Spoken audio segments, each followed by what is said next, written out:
Welcome to The Forge, Men's Health Podcast. This is a very exciting day, and I am host Michael Johnson here, acupuncturist. I've been practicing for around 17 years, and as you know, we love to talk about men's health. We love to help guys through things that they're going through. With me is my co-host, Dr. Ashley May. He's been practicing for over 17 years, naturopathic physician, men's health expert, and just generally a great guy. And today we have a very special guest. I'm very excited because we have Dr. Ray Doktor, a best-selling author, which is exciting. His book was published by the team behind Chicken Soup for the Soul series. He has a doctorate in clinical psychology, over 28 years of experience as a transformational coach.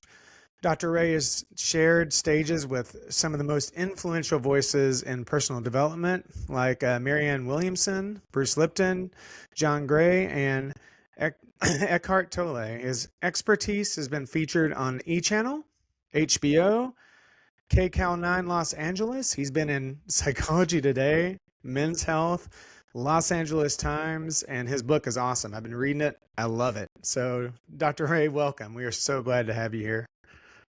You forgot one thing. You said, because you said to Dr. May, great guy. I don't get the great thing? How about phenomenal? Oh, thank you. Thank you. I feel more special now, more validated. So yeah, this is just going to be awesome. I'm so excited. You are a phenomenal guy. Like I said, I'm really enjoying your book, and this is just a great pleasure. So thank you so much for coming. Thank you. Thank you for inviting me. So today I want to start off with one of our favorite topics as guys sometimes is discipline. And I want to ask you, Dr. Ray, why does discipline break down over time in your experience? Because free will alone is not enough. So if you don't have the emotional juice behind whatever you are setting your mind to, whatever that action is, whatever that commitment is that it'll eventually break down. And men listening to this know what I'm talking about. And they'll always say something more like, I lost motivation, I'm procrastinating. But those are just symptoms of maybe a misalignment in the first place. And so that's why it's very important to recognize that, sure, it could be discipline that, say, helps you. But like, for example, Mike Tyson, he said that when his opponent was getting up at 5 a.m. to jog, he said, I would get up at 3 a.m. or 4 a.m. And people would say, he became the champ of the world because he was so good. He was this, he was that. They don't realize how hard he trained, how hard he really trained for that. And I wouldn't say necessarily there was so much discipline in it. He was really passionate about it. He really wanted to do something different with his life. He had something maybe to prove, even if it was, say, negative leverage. You know what I mean? So here's this kid coming from the projects, had a lot of anger, had a lot of passion and whatever. And so maybe exercising for him was his identity. Maybe exercising and becoming the greatest boxer on the planet wasn't so much even about, say, being a heavyweight champion. It was about whether or not he could do that for himself.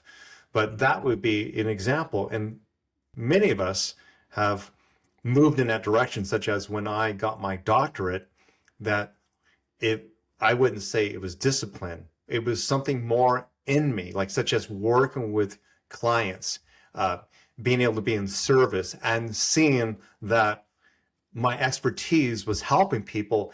That was fuel for my soul to want to move forward. And so if we're not doing things that are aligned with our emotions, our soul, our purpose, we'll just burn out, and discipline alone cannot hold that together.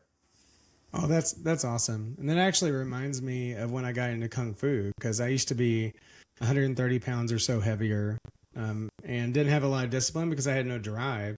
And my Kung Fu teacher just pushed me in a really unique way. He didn't say have more discipline. He didn't say why don't you just push harder? Why don't you just try harder? He's just like, what are you doing? Like, you obviously don't feel good. You obviously aren't happy with yourself. You're not doing well in your life. Like, are you going to do something internally to change that? Or are you just going to keep doing what you're doing? Like, why should I even let you in my school? And I was so furious. I'm like, you don't get to talk. No, nobody talks to me like that. But it lit this thing in me where it was like, oh, really? Hmm. Okay. And Yep. I just dug in, and it wasn't discipline like I was forcing myself to do it. It was this passion that got ignited that I was like, I'm going to do it no matter what. I don't even care what anybody else says. Exactly. I'm so glad you shared that. Yeah, that's what I'm talking about. It could be where you're like, F you. No, I'm gonna do this. I can do this. To also, Hmm. you kind of going, you know what? He's right. I don't like what he's saying, but it's truth. Yeah. And I I'm, needed to hear it. Go ahead, Dr. I'm curious, Dr. Ray. How would you define discipline? Like, is this a mindset? Is it a set of actions? Like, kind of at the nuts and bolts of it all. Like, how would you define that? Well, I was raised by a Marine. My father's a Marines for 30 years and fought in World War II, Korean War, and 3 tours in Vietnam. Um, and he would be considered a strict parent or a firm parent. Now that I've become a parent and I see how I am with my boys, I would not necessarily say that I am strict. I would say that I have very clear, firm boundaries. And the Mm-hmm. reason why I'm going to boundaries is because to me, boundaries is somewhat the building blocks, the bridge to discipline. And what I mean by that is if you want to get to point B, you're going to probably have to go in a particular direction and not be distracted by the outside world or maybe even your emotions or relationships. And therefore, in order to do that, you're going to have enough inner awareness to say no to drugs and alcohol or no to the hookups because you have to study because you have exam tomorrow. And so I would say what creates the idea, the extension, the byproduct of discipline is very clear boundaries with yourself. Yeah. That's awesome. I mean, and that's so good too, because I feel like at least when I was growing up, the term boundaries or like looking at boundaries was almost always a negative, like Yes. a negative context. My father never used the word boundary at all, and he just parented just by what he knew. And that came from his upbringing to probably what he learned in the military. But his way of getting us to do things sometimes had the idea that if you screw this up, another man could die. Mm. You understand that? Mhm. Also, we're working together as a team. So if we're going to go on a trip and you're screwing around in your room and we want to beat traffic, then you're going to slow down everyone else. So my way of my father kind of guiding me was by looking at others as well and how your existence can either help or it can drag people down. So with that type of parenting with myself, it kind of was ingrained in me that who I am can impact others. And that's really important and something missing in our collective and especially with our children.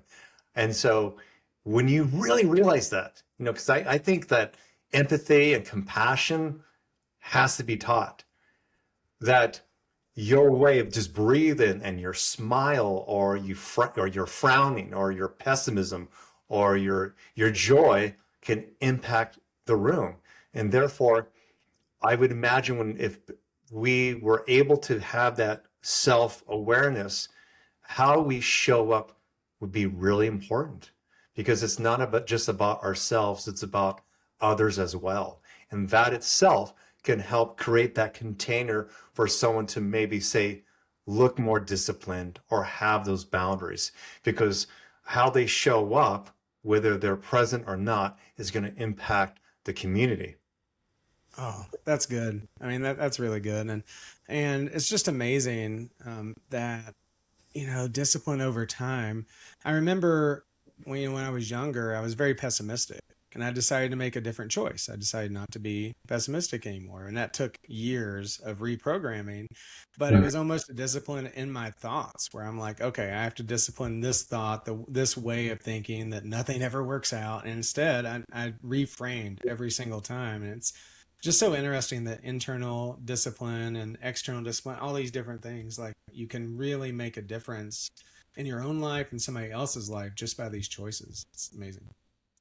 Well, Dr. May, I was curious if, because you're a naturopath and what goes with that are many elements of like to help a person get to wellness, such as movement, what they're eating, to take the supplements you said to take, to eliminate foods that are not helping them, to just taking walks and sunshine. But it's like the whole person, correct? Absolutely. And Yeah. how often do you see people falling through? Oh, all the time. And that has a lot to do with discipline, mindset, Yeah. their perspective on the outside world. Because this conversation I have a lot because I do a lot of endocrinology and hormone balancing. And a lot of that it's linked into the nervous system. So your nervous system is that outside sensor, right? It's telling your body what's going on in your environment. And if that signal is always danger, danger, danger, it's telling your hormones how to respond to that danger. And that usually means increasing cortisol, adrenaline, all those stress hormones, decreasing all the sex hormones, testosterone, and all that kind of stuff. And so it's like, well, we can try to fix their hormones and try to balance those out. But if their neurological system is still going danger, danger, danger, like we still have a problem, right? And so a lot of this is still like mindset and helping them like figure out how to retrain their nervous system to perceive their environment differently. Yeah, would you say, have you noticed also that for some people, no matter what you give them, it doesn't seem to work? Like it's like their body doesn't register it. It does, their gut, that would be the gut doesn't digest it, doesn't break it down. You're like, what is happening with the environment? And it's Yeah. stress. It's like, it's almost like you give them a supplement and like they're at the same time they're being chased by a tiger. Like Mhm. that thing's going to go in their mouth and out their ass, and nothing is going to be absorbed. Absolutely. Yeah, absolutely. And this is a conversation I have on a daily basis with patients. Like I can load you up with medications and supplements and everything we want, but if you're not changing that mindset and those habits, like we're chasing our tail here, we're not going to make any progress. And you're likely to experience more side effects, especially with the testosterone. So I get a lot of that. Guys come in, they feel terrible, they know something's wrong, they think testosterone is going to fix that for them. And it's like, well, testosterone is an amplifier. So if you've got trash in, you're going to get trash out. And testosterone is going to amplify that. And you're going to likely have more side effects from the testosterone than you're going to see benefits. And so that's not going to fix your problem. It may help if we can change these other things too, mindset and discipline being a big part of that. Well, when you talk about the testosterone, you talk about also like they have unhealed stuff and they have anger. It's not that the testosterone did it; it's that it just amplified it and it came out of them. Absolutely. Yeah. Yeah. Funny Yeah. story.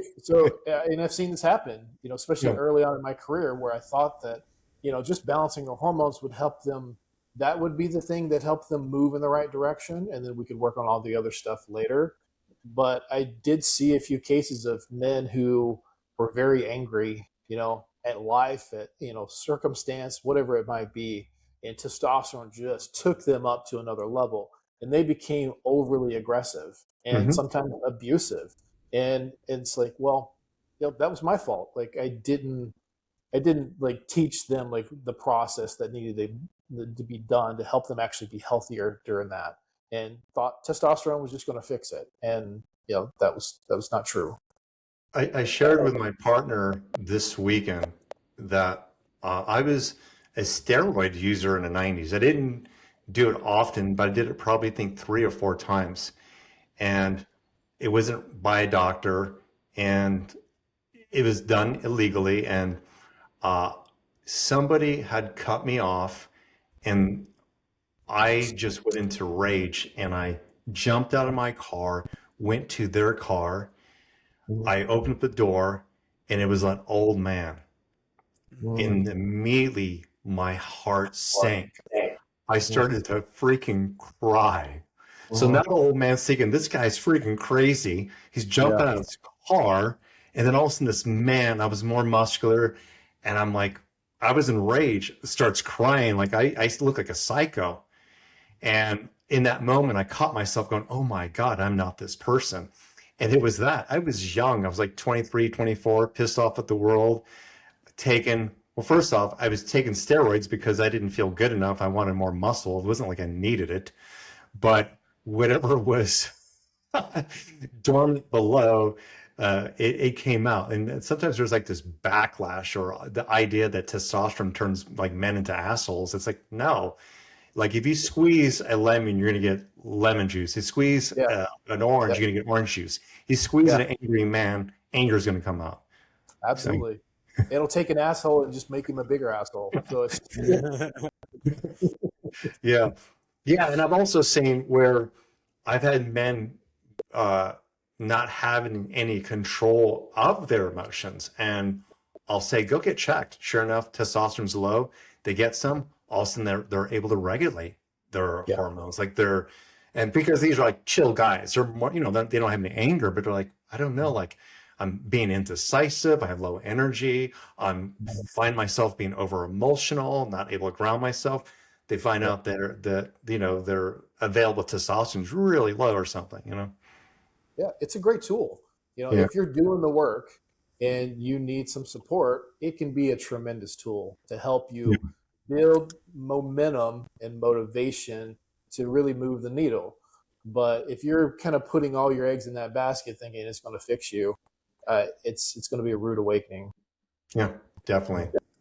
And I'm really curious, going back to the emotion piece with anger or whatever's underneath. Like, is that just unprocessed emotions? Like, what is that how it affects men as far as, their health overall, motivation, moving forward? I'm just curious about that. Well, I'm going to give you subtle anger, and then I'm going to talk about, I can talk about it in 3 different ways quickly. So subtle anger, I can talk about myself as an example. When I was living in Ashland, I was constantly probably pissed off, honestly. I'm not going to get into what I was experiencing and what my son was as well. There's something strange happening. Don't need to talk about that on this show. But there definitely was a lack of integrity there. There was like things happening. And also, I was managing a lot. And so I'm definitely I would say, more grounded person. I don't worry about a lot of things. But I was seeing some doctors, and they were saying, you know, it's showing up in your body that you have a lot of stress. And yet I would talk this way, like on this conversation. You guys would think I'm really chill, right? So just Mhm. imagine I'm right here, you're talking to me, and you go, well, this test is saying that you are a very stressed individual. And I'm like, what the F are you talking about? Mhm. But what it was is that deep inside, I knew I wanted to move to a better place that my son would be better received to. Deep in my, heart, there's things I knew that I wanted to change, but I couldn't do it. But it wasn't like I was just yelling at people in intersections. It wasn't like I was getting in fights with my girlfriend, but it was collecting in my body because I wasn't talking about it. That's it. So men saying, "Oh, I'm not going to talk," complain over spilt milk. That still builds up in your body as stress. And here, I'm going to the gym, I'm eating well, I'm in good shape, yet my body was carrying that stress. So that's subtle. And sometimes it could be this parenting. You love your child, but if you clean up the room, they make a mess, you clean the room and they make a mess, and you're trying to 10 to something else, well, you might not like call your son a name and rip them apart because, you know, there's that part of you that knows that's why they call it parenting. And this is like something they need to learn. Where does that stress energy go? It's in your body. Mhm. And if you're a man and you hate your boss, but you work there for the paycheck, that energy is probably in your body. So that's subtle. I wouldn't call it anger, but you know, but you can imagine I could probably at any moment maybe snap if someone like crossed the boundary because that energy's there. Okay. Mm. Then you have men who never witness how to problem solve in a healthy way. So their go-to is like going to from 1 to 10 very quickly is they modeled their mom, their dad, and whatever. So it might be more that they haven't learned how to feel something before they explode. So therefore they, you know, they hold it in and finally they snap. So that's just something they need to learn. You're smiling, Michael. Is that something you experience? Yeah, I feel attacked. Because this was me 5 years ago. I was feeling the same way. I was like, he's talking about me. Yeah, I know. This was me 5 years ago. Like, I couldn't explain it. I thought I'm the most chill guy. You meet me and you're like, this is the nicest guy ever. And then at home, I would get to this point where I'm fine, explode. And I mean like 10, explode, yell, like my blood pressure goes up. I can feel my heart rate, and you would never figure.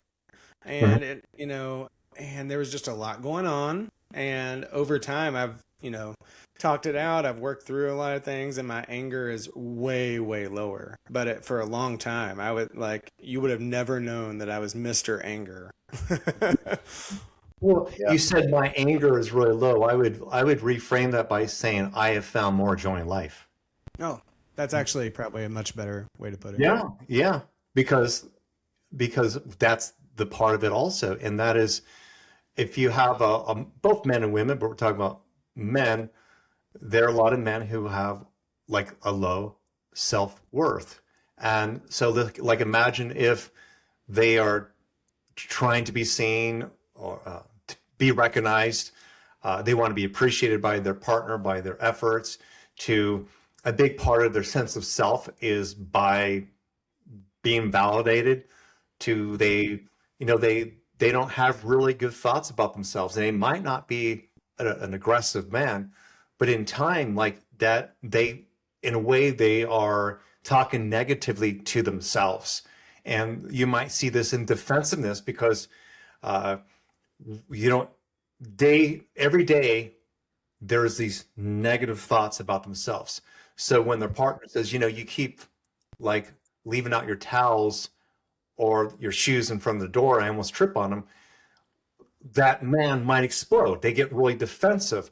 And it's not about the towels or the shoes, it's that they have spoken unconsciously or consciously to themselves of all the things they're not doing right in their life anyway. So when their partner or boss, like, you know, has a, you know, goes over like, you know, their job performance and they get negative feedback or constructive feedback, it's like they really internalize that and they could explode. You know, these are different, I can come up with different ways where I've seen men kind of hold back and get angry. But if you notice in all of what I just shared, the three different levels of like anger and like in examples is just talk. Mhm. Just talk. Yeah. Talk Yeah. about it in real time. That's it. Yeah. Yeah, it's so important. Like you, Mike. I remember as a teenager, like my life was great. Like it wasn't from due to trauma or other issues. Like, but it was all those small little things throughout the day where I wouldn't talk about because I felt like at that point, like being a man meant being strong, not having to talk through those things, not showing weakness.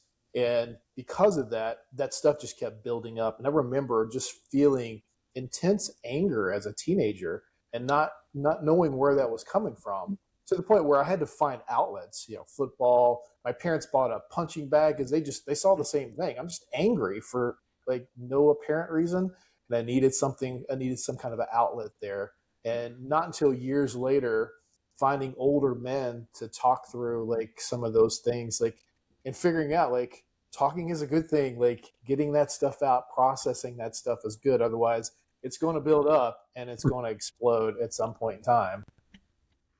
Yeah, it's I would say that, and this is a generalization, and I wonder how people will receive this, but oh well.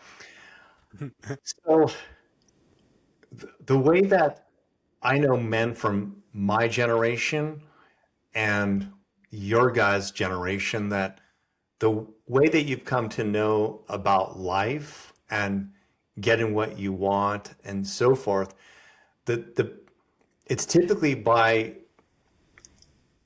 being validated for something, and then you get the woman, you get the respect, or whatever it is.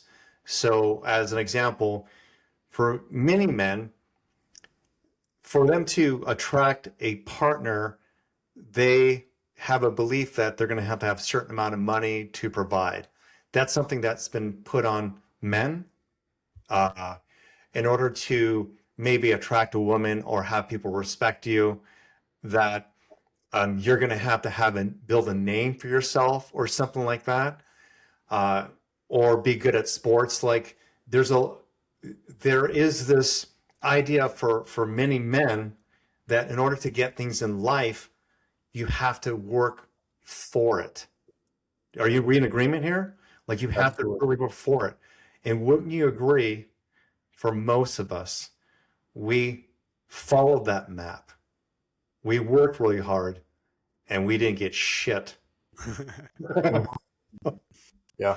Every day, there are young men, old men getting a shit sandwich fed to them.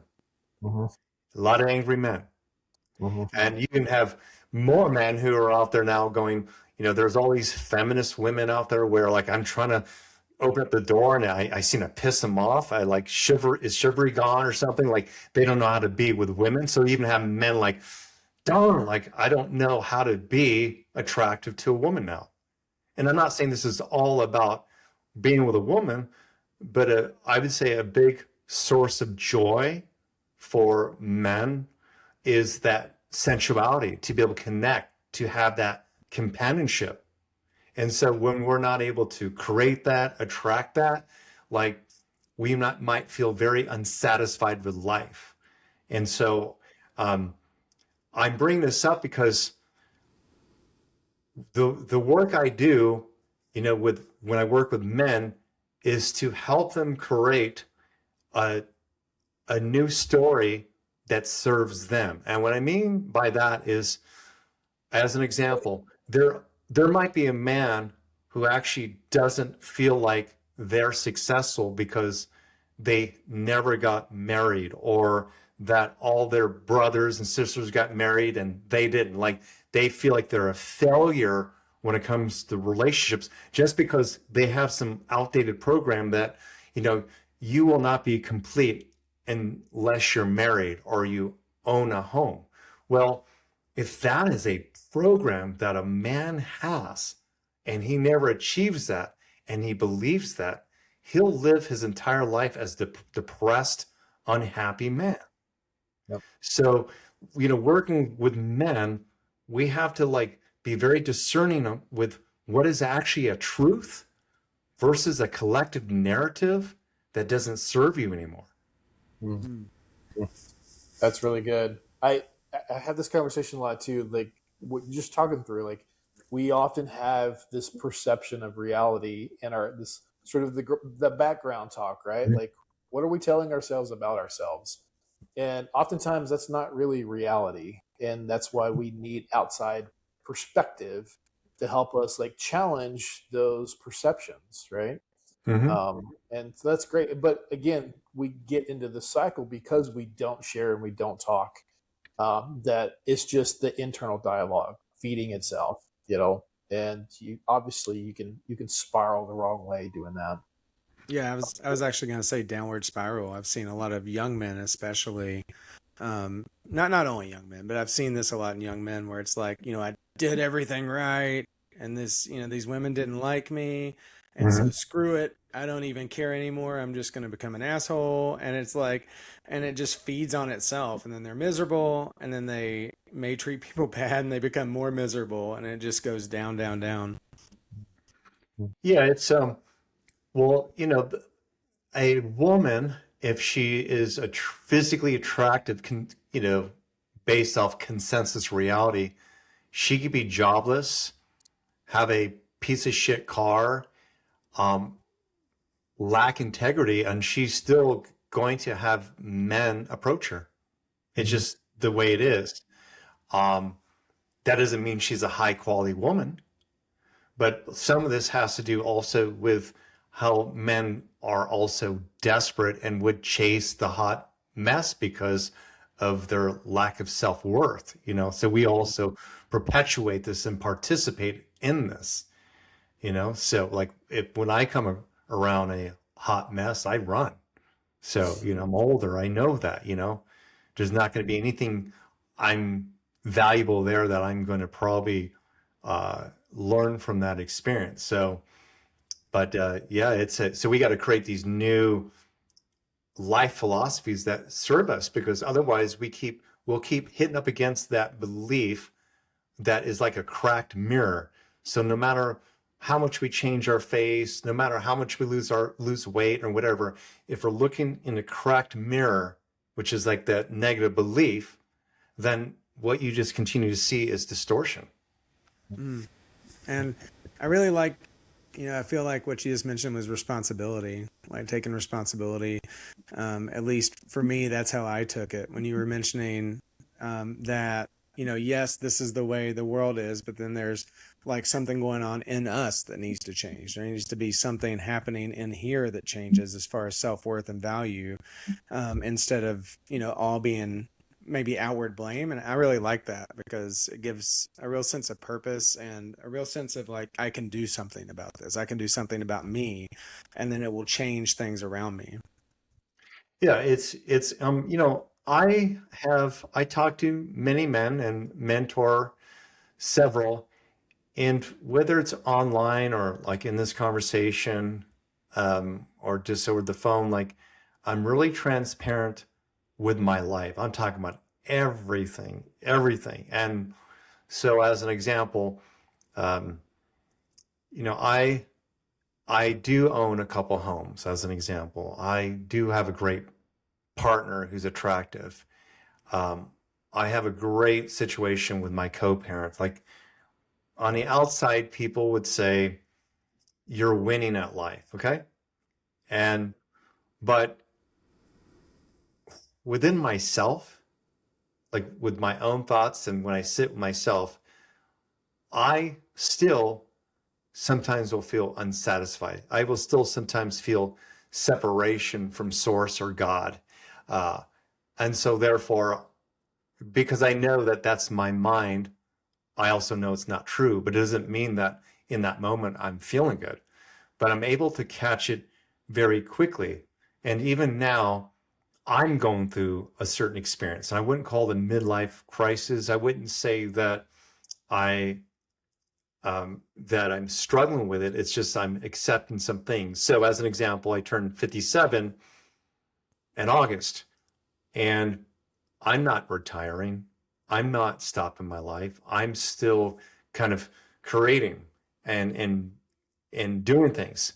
But I also noticed that my motivation for, say, going to school was different than where I'm at now. My motivation to do music when I was younger was different than where I'm at now. So now I'm 57 and I'm set in many ways, but I'm like, wow, uh, there's so much more to life to live. To should I be doing this? Like, do I have the energy now at this age? Do I want to do this? So I'm even still with, say, the illusion that I have things, I'm still with myself. I'm still with myself in my thoughts. And I want every man to hear this, that every man, myself, including the host here, we're there with our thoughts. And we have so much power and control over our agency. And by taking personal responsibility, we can really shift how we feel, how we think about things, and we can create more of the things that we really want. And I even talk this way, and I will share it mostly happens with men over women. Well, I'll say, here is the steps, 1, 2, 3, to get to the root to create what you want. And here is doing it the negative way. You might get laid and skip the steps, but you're going to end up suffering in the long run. They'll choose this skipping the steps. A lot of men still don't want to do the inner work.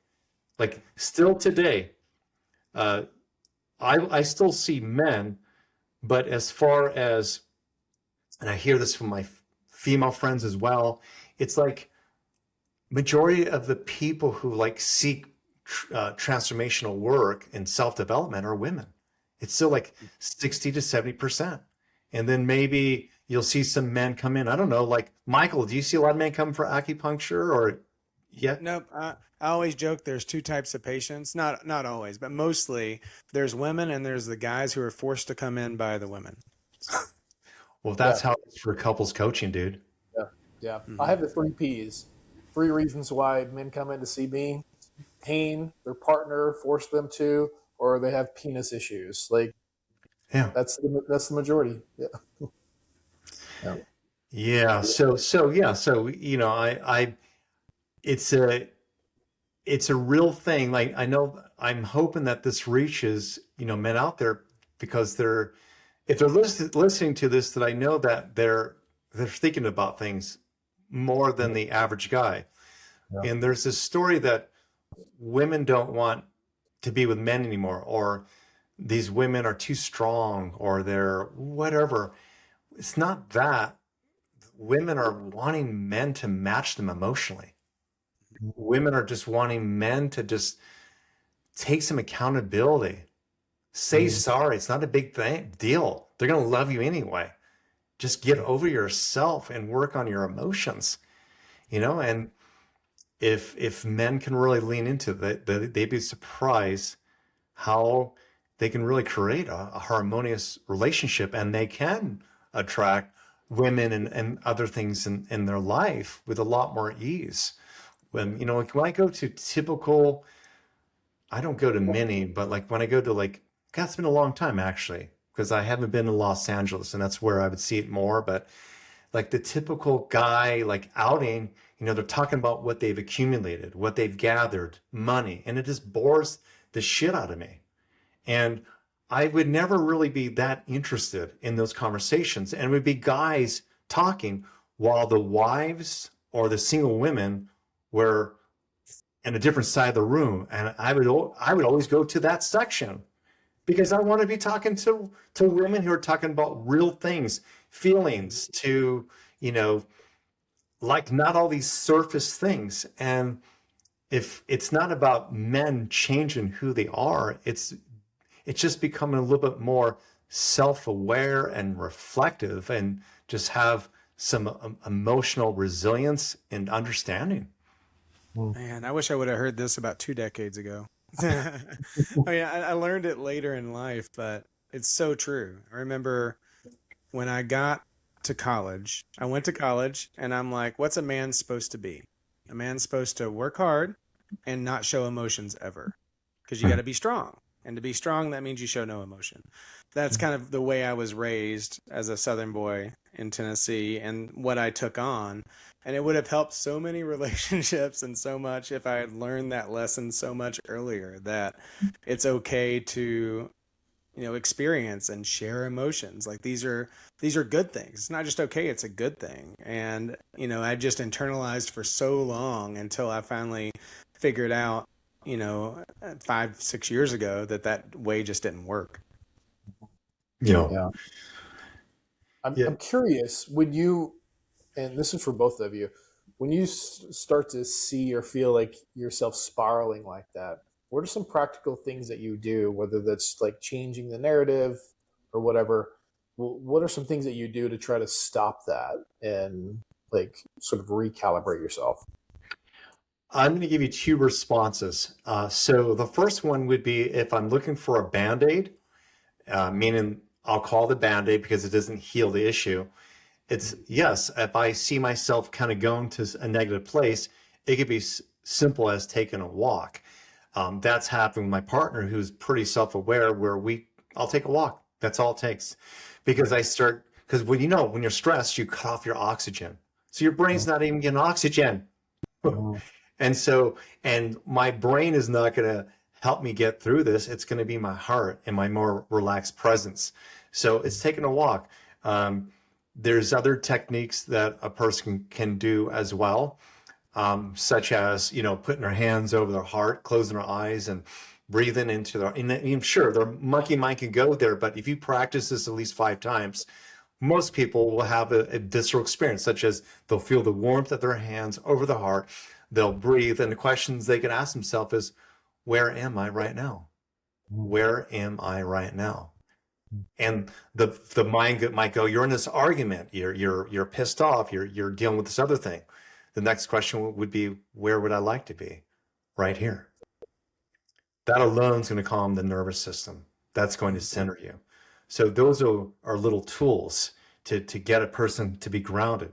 Now, the second part of this is if you keep getting triggered about the same thing, then there's a belief in there, kind of like what we spoke about earlier, of some self-judgment or an expectation you can't meet that keeps getting triggered. So I'd want to go to the root cause. I'll give you an example. It would be this. Let's just say it's a man, and every time he sees his partner taking pictures with other men, he feels insecurity. When he goes out to dinners and they're having like a nice meal and maybe an attractive man walks by, he assumes that she might be flirting with him, and she'll go into the story like, it's just you. I don't know what you're talking about. And he says, I'm sorry. But it keeps coming up. On the surface, it might look like jealousy, but within himself, he might say things, if he were to work with a coach or a therapist, is that I don't feel enough. I don't feel worthy. And so I feel threatened. In order for a man to feel threatened, he would have to not feel good about himself. So that would be something he would do before going to the restaurant, before he looks at his partner's Instagram account, where he finally heals that. And that is that, whether he's saying things like, it might start from him talking to the coach or therapist about how his dad told him he was a piece of shit, and he come to believe that. So we heal that trauma. Then it goes into, okay, well, now that you know that was your dad and he was a raging alcoholic and pissed off at himself, how do you want to talk about yourself? He might say, well, I just don't feel like I'm enough. Why? Well, I never made a bunch of money. Well, so you're saying your sense of self is based off of making money? We need to get clarity with who you really are as an authentic human being. So we will get to that space where this man is like recognizing, wait a minute, why am I fucking even talking about this? My partner's with me because how I am now. And I'm creating this story of separation while she sees me now. How do I need to love myself now? So that man might practice that. We might do some different types of modalities that I use to finally they recognize that, with her or without her, I am amazing. And so he's no longer, say, jealous or triggered. And that would get to more of the roots. I love that. That's good. Yeah. And I'm sorry you got to put explicit on your podcast show because I dropped the Oh, it was there long before this. we like real. Trust me, we like real. This is good. Real, and something you had said earlier. It's like, I love it because it's me. It's like I can't stand. I don't curse often, so take note, Dr. Ash. But I can't stand bullshit conversations. Like I can't stand them. I suck at small talk. I don't like it. I would much rather be in the room with somebody talking about something that matters, something deep, emotional or spiritual or history and how it affects now or any of that. And so, back to your question, Dr. Ash, whenever I'm like beating up myself or going in that downward spiral, I just look at joy. Like I look at the joy in my life. Like I get to help people every single freaking day. Yeah. And like, who am I to sit there and complain and feel sorry for myself when I'm literally getting to do something I love to do? I get to help people and I can take joy in everything. And if I'm not making enough money this month, I look at it historically. Like, how am I doing compared to a serf in the Middle Ages right now? Like, really, that's how I look at it. How am I doing? I look around. Yeah. Yeah. I have all these devices. I have any food that I would want ever. Mhm. Even if you're poor, you still have you could still have like food that they couldn't imagine. Mhm. Imagine bananas. I have bananas in North Carolina. Mhm. I mean, come on. Come on. Like, where in the world am I? Who am I to sit there and complain and like push myself down when I can look around and see like there's so many freaking blessings everywhere if you look for them. And that usually helps like reframe my mindset. Well, that's part of my morning ritual. I have an appreciation list that I glance at, and Yeah. I have about like 10 to 15 things on there. I don't look at all of them and I don't need them all the time, but it helps. And it's bringing appreciation to all the blessings in my life. That alone sets up my day. Mm, that's awesome. So, Yeah. Dr. Aft, what do you do, by the way, to pull yourself out when you're feeling Yeah, it the coming? whole perception versus perspective thing is kind of always what I go to. So I try to change my perception of reality, whatever that is. So using like gratitude is a great one, joy, reminded me like what am I blessed with in this world, like perspective, like you're talking about, Mike. Like, yeah, we live in a time where even the poorest of us are considered, extremely rich based on the rest of human history, right? And so it's like, all right, we just got to keep this in perspective, and that can usually change the narrative pretty quickly. And then just vagal nerve stimulation stuff, humming, singing, things like that, deep breathing can kind of change that sympathetic response that you get. And I'm really good at mounting a very fast sympathetic response where everything just gets ramped up very quickly. So nice to have a few tools in the toolbox to just try to calm your nervous system down, the effects of that stress on your system, as well as changing your perspective. Yeah, it's interesting how amazing sound works for pretty much everyone. Yeah. Sound. Yeah, it's a trip. Like how that just calms the vagus nerve. If men, I know they're pissed off women also, but it's primarily men who commit suicide and really like lose themselves. And one of the things I notice women do, and I don't know, I used to kind of like draw the connections to their brain and how it works, but I also wonder if like collectively over like thousands of years that with patriarchy, like we men just became like even more cavemen. So like, oh, I'm not going to do that. But women move their bodies. They Mhm. move and they hum. And a humming, even if it's just calms the vagus nerve. It does so much. Yeah. And if men felt more comfortable doing that, just humming alone, like that's something I do too. I will go in front of my red light and I do this twirling, and I do this exercise where it's Mm. and it's a kundalini little exercise, and it opens up my throat, but it's also working on my vagus nerves. It does a bunch of different things, Mhm. and that's pretty common as well. Mhm. It's that our bodies are such, they're pretty, it's like it's so like music to me is like the universal language. Yep. Mhm. Yep. Yeah. Yeah. Same So, here. When I start driving home at night, I noticed I started getting into this kind of routine of just thinking through the day, thinking all about all the things I have to do that I didn't get done. So that stress starts to build up on the drive home. and then walking in going like, all right, here I am, I'm super stressed and kind of pissed right now, it's like, oh, okay, this is not good, because then you take it out on your family, right? So I started doing just that, like humming to songs on the way, back from work, and wow, just something that simple really changed things. Yeah, it's I remember I used to vacuum and clean my house to Nine Inch Nails because it just made me more angry and Yep. fueled me. Uh, Yeah. but have a kind of an ongoing joke with one of my friends, and I remember him sharing back the advice to me because he was kind of going through something, and I was in my late teens. He's like, dude, I'm going through this breakup. And he goes, you suggest anything? I said, dude, put on More Than a Feeling by Boston.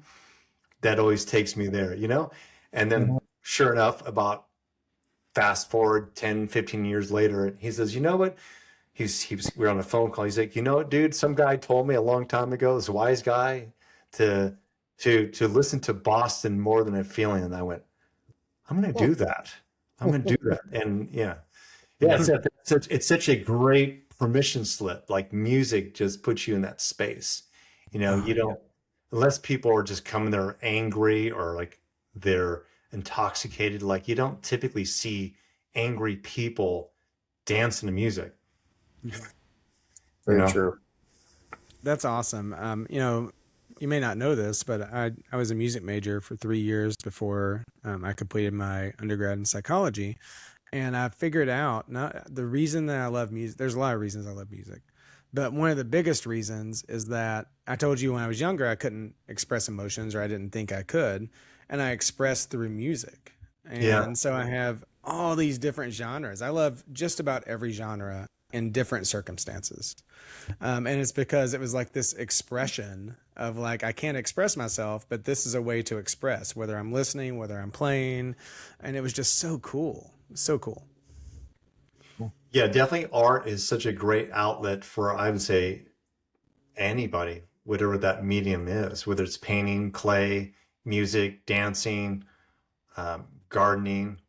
It's not one way. It's like what works for you. And if it feels like ease and natural, then that's probably the right thing to do. So I did have another question for you. It's a little bit, I guess it's on topic because we were talking about, what's underneath and how it tends to come out earlier. And I've always wondered about this because I've seen it so much, is how do you deal with the tendency to self-sabotage? Because I've seen this so much in my life, in my practice, where you'll see somebody or you'll be in a very good situation and then you'll just do something to blow it up. And like when I've done this when I was in the past, when I was younger, I didn't even know why. I couldn't tell you why I did it. But you like do something that just drops a bomb, and then like the life just isn't what it was. I'm just curious about that. Well, self-sabotage could come from feeling like an imposter. So therefore, if you move through whatever it is, the people will basically validate that you are a fraud. So that could be the reason. It could also be where you grew up in environments where there was kind of like the honeymoon period where your mom and dad connected or there was no problems, and then you start feeling tension, and then you knew something was going to break again, and then finally there'd be the climax and it would break, and then there'd be the honeymoon period again, meaning that like with people growing up in homes where there's always chaos, there's also this kind of edgy feeling like even when there was like space where it was quiet, they knew something was going to come up again. So within their nervous system, when they enter relationships, whether it's with an intimate partner or a business partner, that program can still kind of be there where that they feel it'll end in a negative way anyway. Therefore, unconsciously, they basically elicit that. So I they're preemptively destroying it because they already know like it's going to happen. Yes. That's Yeah. interesting. Well, people who are like involved with domestic violence, literally the the the victim will actually elicit that, like the anxiety of wondering when they're going to get hit is actually worse than finally being hit, because then it's over with. Yes. Yeah. So, yeah, it's kind of crazy. You know, I can keep going on with the self-sabotage, but think about what that even means. Self. So what is the self? If you have a false self, you know, a negative self, a lack of self, like if your self is based off of how much money you make, or if you have an attractive partner or whatever it is, then you don't even have a strong sense of self. So you're not really sabotaging the self. Basically, it's an inflated ego that finally overruns you. Hmm. That's really good. Thank you. Yeah. Yeah. Yeah. Because because if you really knew yourself, it'd be like back to what I meant. It'd be like, that's not really me. This is who I am, you know? You know, it's funny you asked that because I wouldn't say this is self-sabotage, but it was definitely something I went, oh, this is going to take a little more work than I really want to. And this happened this week. So this is not going to make me sound like the most chill guy and I don't give a shit. So Gold's Gym closed in Asheville, the second one. And I did what I thought I needed to do at the counter. And I'm now at another gym. And they billed me 2 more times when the gym is freaking closed. And then I get an email from the third party company saying that you owe $100, which is not a big deal. But I'm like, how are you asking for money when, like, you know, you're closed? And they said, well, you could go to the other one, but I can't, it's too far away. And so I got bothered and I sent in capital letters. I wasn't fully grounded. It was one of those mornings where I was kind of doing one thing after another, but also it was about a principle. And I said, you know, I go, I'm not going to pay this. You guys are like, you know, you guys are robbing me. I go, it's like, I can't believe you're doing this, blah, blah, blah, you know, capital letters, and then I get an email back saying, your account has gone to collections. So I'm like, oh my God, for $100, I've got perfect credit. And so I thought, okay, all right, well, for me, it was more out of principle, How, however, at that moment, it was more that I was not connected to myself and the ease. I say it was at a principle, but it's more that if I was more grounded, I would go, all right, is this worth this? It's only $100, and this way it could be done. Instead, my overstimulated nervous system took over, and I was like that guy, no, F you. So again, people would say, well, you had the right to do that. It was out of principle. And many of us guys can do that. And in fact, in front of a lot of people, they say, yeah, thank you. You're amazing. You stand up. But they didn't learn their lesson. They're still going to scam people. They're still taking money from people. You know what I mean? And here I'm going to have to like pay the collection agency. You know what I mean? Or whatever, deal with that. So the truth was, I wasn't there with me. I wasn't connected to ease. That's good. That was this week. So maybe I'm not, a Jedi. Well, it's all a process, right? It's a journey. It's not like we're ever going to get to that point and be able to stay there. So, we started this conversation talking about discipline. So I kind of want to kind of come full circle again, and just kind of two things, like how do we build discipline, and how do we understand like what breaks down discipline so that we can, understand that, and obviously like try to refrain from that, or have a game plan on how to decrease that breakdown. Yeah. Well, I broke my discipline that morning, which is interesting to become that. That's what's interesting about that. So what builds discipline is a true, authentic sense of self, of your values and what's important to you. You should write that out on a list. Why is this thing, this relationship, this idea important to me, and how is it connected to my values? Do you understand? And if you see your values clearly written out, that itself, you'll see whether or not you should move forward to be committed to this or not. Of course, if you see the values and there's an emotional charge to those values that's positive, then what you have is the kind of emotional guidance to move you in that direction to follow through. What breaks that down is forgetting about your values, having leaky energy, having leaky sexual energy, allowing yourself to cross your own boundaries and sway. So to bring yourself back to who am I really? Like it was an excellent question after what I shared. It's like, what is my value ultimately? Like showing up. It's like, well, ease. Well, I crossed my own boundary by, I don't know, send this email, which created more problems, you know? So I sway that morning. I skipped. It was a couple of days where I was I'm in the middle of, by the way, I'm going to be moving into another house like a month from now. So I was talking to movers, like why I'm sharing this, it's not an excuse, but real life things happen and you can't always be on, bottom line, but you can always return to your true self.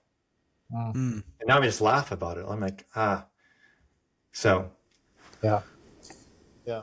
Well, that's true with a lot of things. I have this conversation a lot too of, when I put someone on a treatment plan and, they're gung ho about it and they get 2 or 3 weeks into it and then something happens to just disrupt that pattern, right? Whether it's they get sick or they go out of town and travel or whatever it might be, but something disrupted that pattern and it takes them forever to get back on it.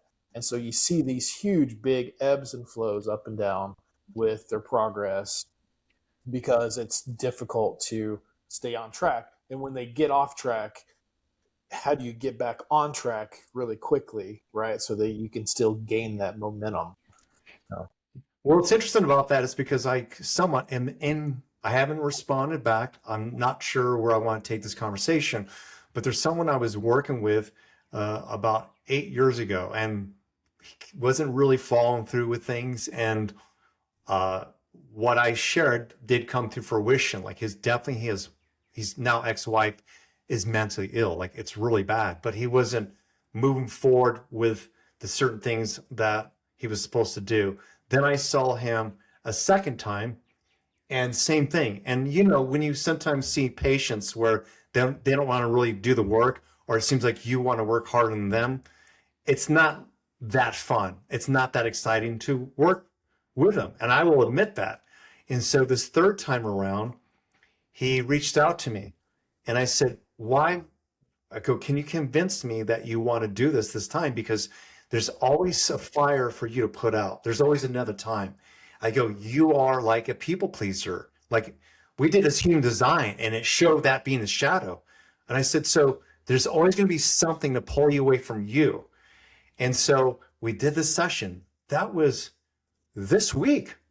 And the following day, I said, I can offer you some stuff to look at. I can do this, take the transcripts from our session and give it to you, but I don't want to overwhelm you.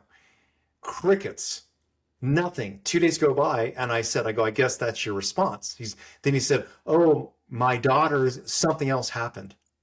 Once again. And that's what we talked about in that session. I said that you think you want to work on, say, relationships, or you want to work on something else, like he's struggling with his business. I go, you need to work on commitment to self-care. That's what we need to work on. Like, why do you keep coming last? And so didn't get too far with that. So it's like, so it's it's bringing it back to the self, and emotionally, energetically, and spiritually, the man, when he talks, he's lovable, but he sounds like he hasn't grown at all, hasn't been reflective. Yeah. I see that in the psychology of people. You see that in their health, like physical health. Yeah. Nothing's changing. It's like, it's like the personal trainer who goes balls to the wall, and his clients come back and they just seem to just stay the same, or they start gaining weight. It's like, wait a minute, what is going on? Mm-hmm. It reminds me of when I saw Dr. Ash, actually. I saw him years ago in Alaska. I can share because I was the patient. So I saw Dr. Ash, and I was not in good health. I didn't feel good. And he challenged me a lot. Like, and I would fight him on certain things. I'm like, I don't want to change this. What's your problem? And then he would give me the consequence of not doing it really calmly. He's just like, oh, you want to do this thing? Fine. You're probably going to end up with heart disease, or you're probably going to end up with man boobs. You're going to end up with man boobs, and that's going to happen, or like whatever it was. Um, and he wanted to find like the deeper motivations, because I'd be like, I want to lose weight because I'm supposed to lose weight. And Dr. Ash was like, that's not enough. Yeah. Like, why? Why? I'm like, well, because I want to be there for family one day. But why?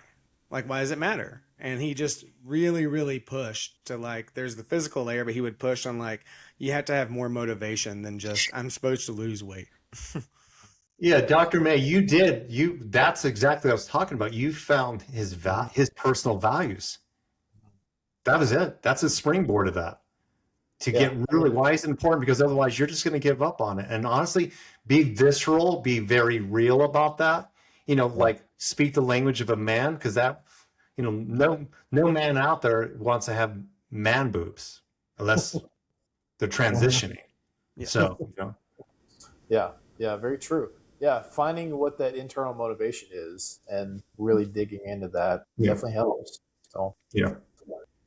And he never forced either. I actually really love that. Dr. May is like, there was never a force. It was just like, this is your choice. I'm just going to lay out, here's path A, here's path B, make a choice. Like, yeah. Well, cool. Dr. A, this has been great. Oh my goodness. I'm curious, awesome. We're kind of wrapping up here, just on a practical level, for guys out there who I know that they're listening to this going, okay, this is great and all, but okay, how do I apply this today? Do you have a couple of little quick points that you can just give to guys out there just to be as practical as possible? Well, yeah, I would like to plug my book, not because I even make profits from it, but it is the structure of consciousness, like the way I talk, how I break things down in simple ways. It's kind of a workbook, but it gets to those hidden beliefs that I'm talking about. So I would definitely get my book. All it takes is one, drop your one big hidden belief. And I haven't even forgotten the name of the book. All it takes is one, drop your one big hidden belief and master your life. So that would be one thing. To start this right now I can give something really complicated, but I'm going to base this off of our conversation here. And that would be the simple questions of, why is this important now to my soul?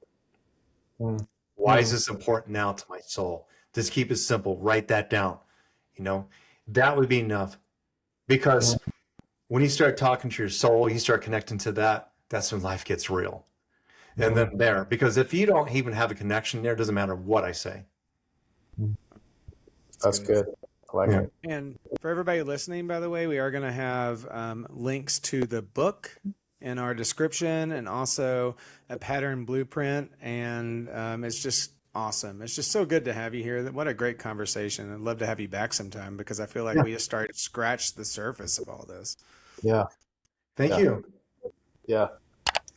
Thanks so much, Dr. Ray. We really appreciate it. This has been great for our guys. Yeah. Thanks a lot. And tune in, and we're looking forward to talking to you guys next week. Thanks. All right. See ya.